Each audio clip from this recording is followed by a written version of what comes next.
ഇന്ത്യയിലെ ക്രിസ്ത്യാനികളുടെ തല പിളർക്കുന്ന രീതിയിലുള്ളൊരു കോടതി വിധി വന്നിട്ടുണ്ട്.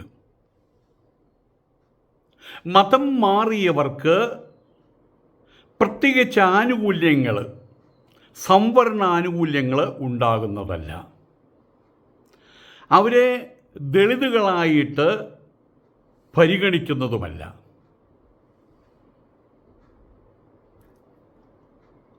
അങ്ങനെയുള്ള കാര്യങ്ങൾക്കെതിരെ കർശനമായിട്ടുള്ള നടപടി സ്വീകരിക്കാനുള്ള നിർദ്ദേശവുമായിട്ടാണ് കോടതിയുടെ കൽപ്പന, ഉത്തരവ് വന്നിട്ടുള്ളത്. ഹിന്ദു, സിഖ്, ബുദ്ധമതങ്ങൾ ഒഴികെയുള്ള ആരെയും പട്ടികജാതിക്കാരനായിട്ട് കണക്കാക്കാൻ കഴിയില്ലെന്നും കോടതി വ്യക്തമാക്കി. ഇതോടുകൂടിയിട്ട് ക്രിസ്ത്യാനികളുടെ കുലത്തൊഴിൽ, മതം മാറ്റൽ, അതാണ് അവരുടെ കുലത്തൊഴിൽ, വേറെ ഒന്നുമില്ല. ആ തൊഴിൽ പരിപൂർണമായിട്ടും നിൽക്കും എന്നുറപ്പായി. ക്രിസ്ത്യാനികളെ സംബന്ധിച്ചിടത്തോളം അവരുടെ ഹൃദയം പിളർക്കുന്ന, തല പിളർക്കുന്ന ഒരു കൽപ്പനയാണ് ഇപ്പോൾ കോടതിയുടെ ഭാഗത്തുണ്ടായിട്ടുള്ളത്.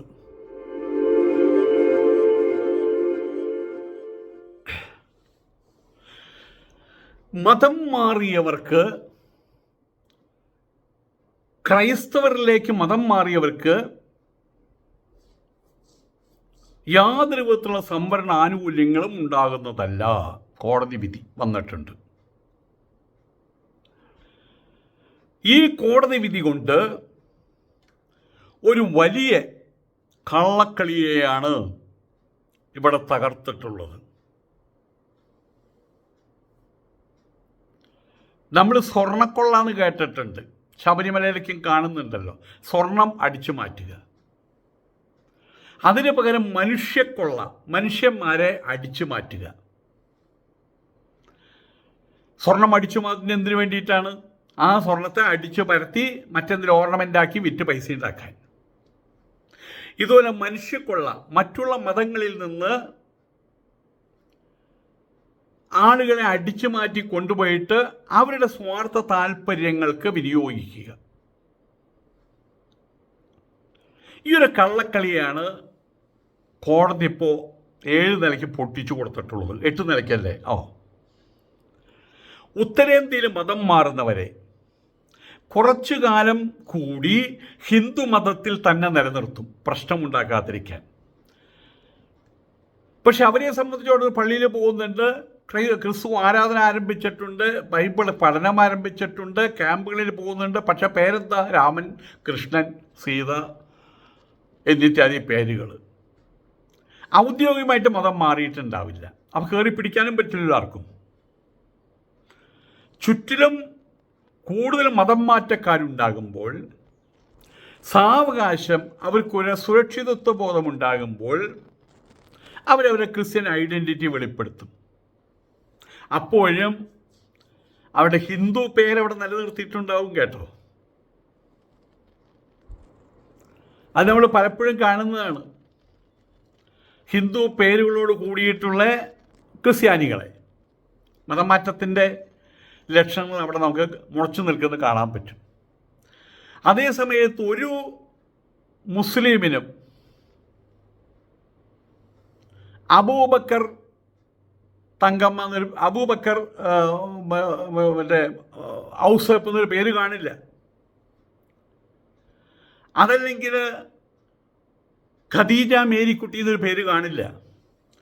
അല്ലെങ്കിൽ ഷറഫുന്നിസ മാധവി എന്നൊരു പേര് കാണില്ല.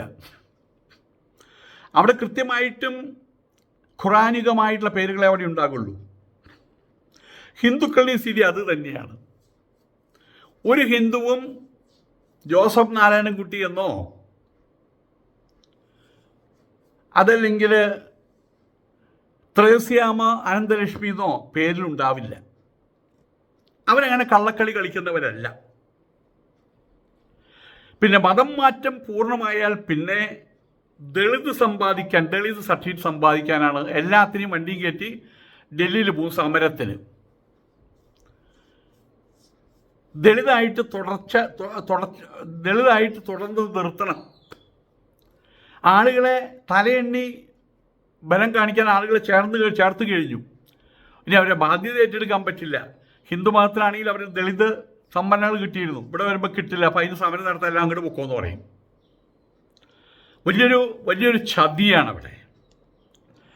ക്രിസ്ത്യൻ മതത്തിൽ ജാതി സമ്പ്രദായമില്ല. സത്യത്തിൽ കീഴ്ജാതി മേൽജാതി ഇല്ല. എവിടെയാണ് ക്രിസ്ത്യാനിറ്റിയിൽ ദളിതുകൾ? ഇപ്പോൾ ഹിന്ദുമതത്തിൽ നിന്ന് മാറിപ്പോകുന്ന ആളുകളെ ദളിതുകളായിട്ട് നിലനിർത്താൻ അവർ ശ്രമിക്കുകയാണ്. എങ്ങും ദളിതിനുള്ള ആനുകൂല്യത്തിന് അവർ കുടിലമായിട്ടുള്ള തന്ത്രങ്ങൾ പ്രയോഗിക്കുകയാണ്, ആനുകൂല്യങ്ങൾ തട്ടിയെടുക്കുകയാണ്. മതം മാറ്റം പരിപൂർണമായി കഴിഞ്ഞാലും അവനവിടെ രണ്ടാം തരം പൗരനായിട്ടാണ് ജീവിക്കേണ്ടി വരിക. അവന് സെമിനാരിയിൽ പോയിട്ട് പള്ളിയിൽ അച്ഛനാവാൻ പറ്റില്ല. അതിൽ ഏതെങ്കിലും മഠത്തിൽ ചേർന്ന് നൊവീഷ്യേറ്റും കംപ്ലീറ്റ് ചെയ്ത് തല്ല് കറുപ്പ വെയിലോട്ട് നടക്കുന്ന ഒരു കന്യാസ്ത്രീ ആകാൻ പറ്റില്ല. മാത്രമല്ല, ഒറിജിനൽ ക്രിസ്ത്യാനി, ഇവർ മതം മാറിപ്പോയവർ, ആ മതം മാറിപ്പോയ കുടുംബത്തിലുള്ള ആരെങ്കിലും ചെന്ന് ഒറിജിനൽ ക്രിസ്ത്യാനിയുടെ അവിടെ നിന്ന് പെണ്ണ് ചോദിച്ചു കഴിഞ്ഞാൽ തല്ല് കിട്ടും. എത്ര തലമുറ കഴിഞ്ഞാലും വന്നു കയറിയ ക്രിസ്ത്യാനികൾ എന്നേ പറയുള്ളൂ. പുലയൻ ക്രിസ്ത്യാനിയായി കഴിഞ്ഞാൽ പുക്രി എന്നവർ വിളിക്കും, നായർ ക്രിസ്ത്യാനിയായാൽ നാക്രി എന്നവർ വിളിക്കും, ഈഴവൻ ക്രിസ്ത്യാനിയായാൽ ഈക്രി എന്നവർ വിളിക്കും, മാക്രി അങ്ങനെയുണ്ടോ? മാരാര് ക്രിസ്ത്യാനിയായി കഴിഞ്ഞാൽ അവൻ്റെ കാര്യം ഏറ്റവും വലിയ ഗതികേട്, മാക്രി എന്നവനെ വിളിക്കും. മതം മാറിയവർക്ക് ഒറിജിനൽ മതക്കാരന് പെണ്ണും കിട്ടില്ല. അവരെന്നും മാറി നിൽക്കേണ്ടവരെ അവരെ പാർശ്വവൽക്കരിച്ച് കളയും. ഏതായാലും ഇപ്പോഴത്തെ ഈ നിയമം വന്നതിന് ശേഷം ഇനി ഇവരുടെ മതം മാറ്റ കുരിശു കൃഷിക്ക് മങ്ങൽ സംഭവിക്കും എന്ന് ഉറപ്പായിട്ടുണ്ട്. ആഗോള ക്രിസ്ത്യൻ മതാനുയായികളുടെ അവരുടെ ആധ്യാത്മിക വൃത്തി അത് കുരിശു കൃഷിയാണ്. മതം മാറ്റലാണ് അവരുടെ കുലത്തൊഴിൽ. ഉള്ള മതത്തിലെ അനുയായികളെ, ക്രിസ്ത്യൻ മതാനുയായികളെ അവരെ സാംസ്കാരികമായിട്ടും സാമ്പത്തികമായിട്ടും സാമൂഹ്യമായിട്ടും ഉയർത്തിക്കൊണ്ടുവരിക എന്നൊരു ലക്ഷ്യമൊന്നും അവർക്കില്ല. കൂടുതൽ ആളുകളെ തലയെണ്ണി വലിപ്പം കാണിക്കാൻ വേണ്ടി കൂടുതൽ ആൾക്കാരെ മതം മാറ്റിക്കൊണ്ടിരിക്കുക. അതിപ്പോൾ യൂറോപ്പ് പോലുള്ള സ്ഥലങ്ങൾ കഴിയാതായി തുടങ്ങി, അമേരിക്കയിലും കഴിയാതായി തുടങ്ങി. അമേരിക്കയിലെ അധികാര സ്ഥാനങ്ങളിൽ പോലും ഇപ്പോൾ തുരുതുരെ മുസ്ലിങ്ങൾ വരുന്നുണ്ട്. അവിടെയുള്ള ക്രിസ്ത്യാനികളും ഇപ്പോൾ ബൈബിൾ വലിച്ചെറിയുകയാണ്. ആയതുകൊണ്ട് തന്നെ ഇനി ഏതെങ്കിലും ഹിന്ദു 2 തവണ ആലോചിച്ചിട്ടേ അവർ ക്രിസ്ത്യാനിറ്റിയിലേക്ക് പോകുള്ളൂ. കാരണം അവിടെ പോയി കഴിഞ്ഞാൽ ഞണ്ണാൻ സ്പെഷ്യലായിട്ടൊന്നും കിട്ടില്ല. ഇവിടെ നമ്മൾ മനസ്സിലാക്കേണ്ട ഒരു കാര്യമുണ്ട്. ഇസ്ലാം സ്വീകരിച്ചാൽ അയാൾ ആരാണ്? അയാൾ മുസ്ലിമാണ്. എന്ത് മുസ്ലിമാണ്? മുസ്ലിം ഒരു തരം മാത്രമേ ഉള്ളൂ, ആ മുസ്ലിമാണ്. ഗ്രൂപ്പുകളുണ്ടാകാം, അത് രാജനൈതിക തന്ത്ര സംബന്ധിയായിട്ടുള്ള കാര്യങ്ങൾ, ധനവിനിയോഗ സംബന്ധിയായിട്ടുള്ള കാര്യങ്ങൾ, അതിന് വലിയ ഗ്രൂപ്പുകളുണ്ടാകാം. പക്ഷേ മതം ഒന്നേ ഉള്ളൂ. അവിടെ ദളിതുകളില്ല, അവിടെ മേൽജാതിക്കാരില്ല, കീഴ്ജാതിക്കാരില്ല. ഒരേ മതം മുസ്ലിം, ഇസ്ലാം. പക്ഷേ അതിൽ മുസ്ലിങ്ങൾ ഒരു കൂട്ടം ആൾക്കാർ മാറി നിൽക്കേണ്ടവർ, ഒരു കൂട്ടം ആൾക്കാർ കണ്ണിൽ പോലും പെടാൻ പാടില്ലാത്ത വിധത്തിൽ അകന്നു നിൽക്കേണ്ടവർ, അസ്പൃശ്യർ, തൊട്ടുകൂടാത്തവർ, തീണ്ടിക്കൂടാത്തവർ, കൺവെട്ടത്ത് കണ്ടുപോകാൻ പാടില്ലാത്തവർ, അങ്ങനെയൊന്നും മുസ്ലിമിലില്ല. അതേത് അധസ്ഥിതമായ അവസ്ഥയിൽ നിന്ന് ഉയർന്നു വന്നതാണെങ്കിലും ഇസ്ലാം സ്വീകരിച്ചാൽ അവർ പിന്നെ മുസ്ലിങ്ങളാണ്. അയാളൊരു 2ാം തരം മുസ്ലിം അല്ല. ദളിത് മുസ്ലിം എന്നൊരു കാറ്റഗറി അവിടെ ഇല്ല, അതുകൊണ്ട് ആ കാറ്റഗറിയിലേക്ക് തള്ളുന്നതുമില്ല. കോടതി പറഞ്ഞ പല കാര്യങ്ങളിൽ ഒന്ന്, യഥാർത്ഥ വിശ്വാസമില്ലാതെ യഥാർത്ഥ മതം മാറ്റമുണ്ട്. ഒരു ഹിന്ദു, അദ്ദേഹം ഉപനിഷത്തുകൾ മുഴുവൻ പഠിച്ചു, ഗീത മുഴുവൻ പഠിച്ചു, അത് ശരിയല്ലെന്ന് തോന്നി. അതിനുശേഷം അദ്ദേഹം ബൈബിൾ കുറേ പഠിച്ചു, അതും ശരിയല്ലെന്ന് തോന്നി. അതിനുശേഷം ഖുറാൻ പഠിച്ചപ്പോൾ അത് ശരിയാണെന്ന് തോന്നി. അങ്ങനെ അയാൾ അവിടേക്ക് മാറുന്നു. അതിനാണ് മതം മാറ്റമെന്ന് പറയുക. അത് യഥാർത്ഥ വിശ്വാസത്തിൻ്റെ പേരിലുള്ള മാറ്റമാണ്. പക്ഷെ ഇവിടെ നടക്കുന്നത് സ്ഥലം മാറ്റമാണ് നടക്കുന്നത്.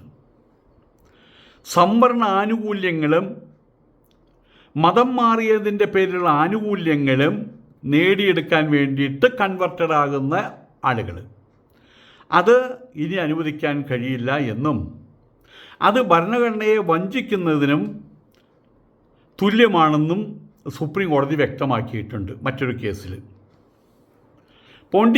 പുതുച്ചേരിയിൽ അപ്പർ ഡിവിഷൻ ക്ലാർക്ക് ജോലിക്ക് അപേക്ഷിക്കുമ്പോൾ ഹിന്ദുവാണെന്ന് അവകാശപ്പെട്ട് പണ്ടൊരിക്കൽ ക്രിസ്ത്യാനിയായിട്ട് മാറിയ സ്ത്രീക്ക് പട്ടികജാതി SC ഷെഡ്യൂൾ കാസ്റ്റ് അതിൻ്റെ സർട്ടിഫിക്കറ്റ് വേണമെന്ന് പറഞ്ഞ് കോടതിയിൽ അവർ സൂട്ട് ഫയൽ ചെയ്തു. അന്ന് അവിടെ ഒരു വിധിയുണ്ടായി. അതവർ തള്ളിക്കളഞ്ഞു. നിങ്ങൾ മതം മാറിയവളാണ്, മതം മാറി ക്രിസ്ത്യാനിറ്റിയിലേക്ക് വന്നവളാണ്, അവിടെ ഷെഡ്യൂൾ കാസ്റ്റ് ഒന്നും സംവിധാനമില്ല, ആയതുകൊണ്ട് തന്നെ നിങ്ങൾക്ക് ഹിന്ദുവായിട്ട് ഇനി തുടരാൻ കഴിയില്ല, ദളിതായിട്ട് നിങ്ങൾക്ക് ഇനി തുടരാൻ കഴിയില്ല. അങ്ങനെ മദ്രാസ് ഹൈക്കോടതിയുടെ വിധി വന്നു. ഈ വിധിക്കെതിരെ അവർ അപ്പീൽ പോയി, സുപ്രീം കോടതി അപ്പീൽ പോയി. Justice Pankaj Mittal, justice R Mahadevan അവരാണ് ഈ കേസ് പരിഗണിച്ചത്. അതിനവർ വിധിയും പറഞ്ഞു. മദ്രാസ് ഹൈക്കോടതി വിധി ശരിയാണെന്ന് സുപ്രീം കോടതിയും വിധിച്ചു. അതാണ് ഉണ്ടായത്. ഇന്നത്തെ ഇന്ത്യൻ സാഹചര്യത്തിൽ ഏതെങ്കിലും ഒരു മതം ഒരാൾക്ക് ആവശ്യമായിട്ടുള്ള ആവശ്യമാണ്. മതമില്ലായ്മയും ഒരു മതമാണ് കേട്ടോ. ദാറ്റ് മീൻസ് ഒന്നിനോ ഒരു മതം, അതല്ലാത്ത പക്ഷം മതനിരാസമാർഗം. ഇവിടെ ക്രിസ്ത്യൻ രീതിയിലുള്ള മതം മാറ്റത്തിലുണ്ടാകുന്നത് അത് ത്രിശങ്കുവിൻ്റെ ഗതിയാണ്. ത്രിശങ്കുവിനെ സ്വർഗത്തിലേക്ക് കയറ്റാൻ വേണ്ടി ഭൂമിയിലുള്ള ഒരു ദിവ്യൻ അയാളെ മേലോട്ട് ഉന്തി വിടുമ്പോൾ അവിടെയുള്ള ആളുകൾ, ഇയാളുടെ ശത്രുക്കൾ അയാളുടെ തലയിൽ ചവിട്ടി താഴത്തേക്ക് വിടും. താഴത്തെത്തുന്നതിന് മുമ്പ് ഇയാൾ ചവിട്ടി മേലോട്ട് വിടും. അങ്ങനെ അവിടെയും ഇവിടെയും ഇല്ലാത്തൊരവസ്ഥയിൽ പെട്ടുപോയ ത്രിശങ്കു എന്ന് പറഞ്ഞ രാജാവിൻ്റെ കഥയുണ്ട്. ആ ത്രിശങ്കുവിൻ്റെ അവസ്ഥയാണ് ക്രിസ്ത്യാനികളായിട്ട് മാറുന്ന ഹിന്ദുക്കൾക്ക് അവിടെ സംഭവിക്കുന്നത്. ഹിന്ദുമതം അവർ വിടുന്നു, ക്രിസ്ത്യാനി ആകുന്നതുമില്ല, ക്രിസ്ത്യാനി ആക്കുന്നതുമില്ല. ഇതൊരു വൈകൃതാത്മക മതത്തെ രൂപപ്പെടുത്തുന്നതിന് തുല്യമാണ്. അങ്ങനൊരു മതമുണ്ട് ഇപ്പോൾ. ഇസ്ലാമിൽ ഹിന്ദുമതത്തിൽ നിന്ന് വിട്ടു, ക്രിസ്ത്യാനിറ്റിയിൽ ചേർന്നു. അവിടെ മുമ്പ് പറഞ്ഞ പോലെ പുതിരി മതം, പുക്രി മതം, മാക്രി മതം, ഈക്രി മതം, നാക്രി മതം എന്നൊരവസ്ഥ. പള്ളിയിൽ പോയി കഴിഞ്ഞാലും ഒരു വേർതിരിവ്. മുൻനിരയിൽ ഇരിക്കാൻ കഴിയില്ല. ഇരുന്നാൽ പറയും, കണ്ടോ കണ്ടോ, ദേ ഇന്നലെ കയറി വന്ന പുക്രിയാണവൻ, ഇന്നലെ കയറി വന്ന നാക്രിയാവൻ, മുമ്പിൽ ഞെളിഞ്ഞിരിക്കുന്ന കണ്ടില്ലേ എന്ന് പറയും. അതിൻ്റെ ഡിപ്രഷൻ അവൻ അനുഭവിക്കേണ്ടി വരും. അങ്ങനെ ഡിപ്രഷൻ അനുഭവിക്കുന്ന ഒരു മതം, ഒരു വൈകൃതാത്മക മതം ഇന്ന് ക്രിസ്ത്യാനിറ്റിയുടെ ഒരു ഭാഗമായിട്ട് അവിടെ നിലനിൽക്കുന്നുണ്ട്. ആയതുകൊണ്ട് തന്നെ നിയമപ്രകാരം മതം മാറ്റമാകാം, അത് മൗലികാവകാശമാണ്. പക്ഷേ അത് മതം മാറ്റം തന്നെയാകണം.